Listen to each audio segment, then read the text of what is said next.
off the ground so it catches its head and its ears, and big enough for it to be able to get its ears through, and just a bit bigger than fist size is good. Okay, so I'm going to set about 4 or 5 of these and hope that I get something.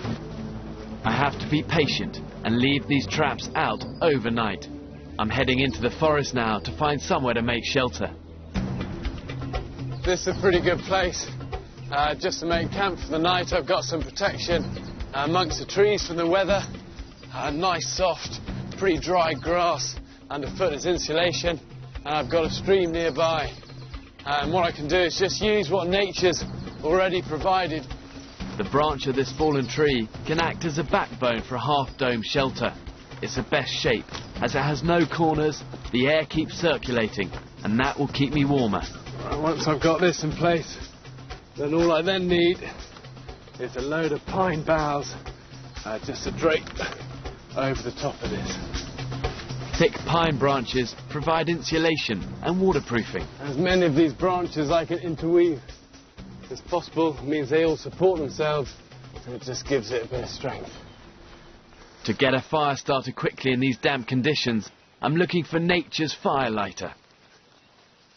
These dead birches are really good to use as tinder, and I can tell they're birch just from their silver limbs and this very distinct white bark.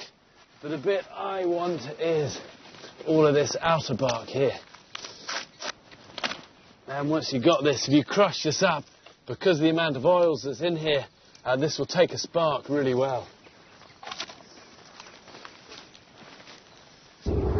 It's going to be another night of sub-zero temperatures, and I need to reflect the fire's heat into my shelter. What I've done here is just build up a bit of a bank of these logs to act as like a fire reflector, and this is going to reflect hopefully a lot of the heat of my fire back into the shelter. I've got a base here of wood, and the idea of this is to lift the fire off the wet ground and also allow the air to circulate.